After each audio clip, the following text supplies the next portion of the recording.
বয়স ৭০ ছুঁই ছুঁই। এ বয়সেই বাতাসে ভাসতে ভাসতে দাপিয়ে বেড়াচ্ছেন শহরের এক প্রান্ত থেকে আরেক প্রান্তে। যেমন তার বয়স তেমনই তীব্র গতি। উঠতি বয়সী টকবগে তরুণীরাও হার মানতে বাধ্য তার গতির কাছে।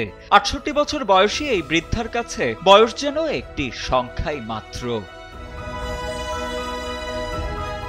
চীনের চেংডু শহরের বুড়ো এই বাসিন্দার নাম মিসেস লিও। বয়স ৫০-এর কোটা পেরোলেই যখন অবসর নিয়ে ঘরকন্যায় মন দেন আর ১০ জন বৃদ্ধা, তখন মিসেস লিও হাতে তুলে নেন স্কেটবোর্ড। ক্ষিপ্র গতিতে স্কেটিং এর প্রতিভাই এই নারীকে রাতারাতি করেছে ভাইরাল। শহর জুড়ে তরুণ তরুণীদের কাছে লিও এখন পরিণত হয়েছেন ভিন্ন এক সেন্সেশনে। সোশ্যাল প্ল্যাটফর্মেও লিও পরিচিতি পেয়েছেন হাওয়া সুন্দরী নামে। 像到了我们这个年纪嘛， লোকে আমাকে বলে সবকিছুর একটা বয়স আছে, মানে হলো অপ্রয়োজনীয় ঝুঁকি এড়িয়ে চলা। কিন্তু যখন আমি অনুভব করি যে কোনো কিছু করার ক্ষমতা আমার আছে, তখন আমি সেটি করে দেখাই।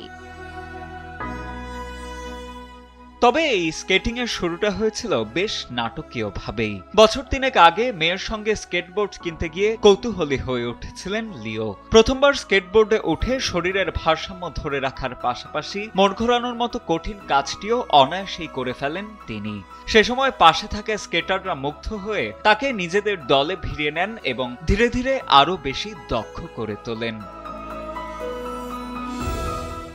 বুড়ো বয়সে মায়ের এমন কাজে মেয়ের সমর্থনও ছিল অটুট।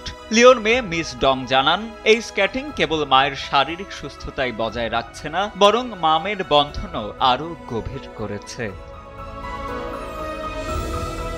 站在我自己的角度，我 মা যখন এই খেলাটি বেছে নেন, আমি তখন তাকে সমর্থন করি, উৎসাহিত করি। শেষ পর্যন্ত মা সফল হলে সেই আনন্দই সব দুশ্চিন্তার চেয়ে অনেক বেশি মূল্যবান হয়।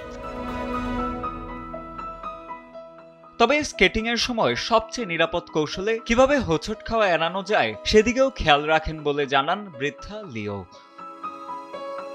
他们就在那个店门口嘛， স্কেটবোর্ড কেনার পর আমার ভেতরে সেটাই ওঠার বেশ ইচ্ছে জেগেছিল। আমি বোর্ডে উঠে সেটা চালাতে শুরু করেছিলাম। আমি পড়ে যাইনি, বরং সহজে বোর্ডটা বাঁকাতে এবং মোড় ঘোরাতে পেরেছিলাম।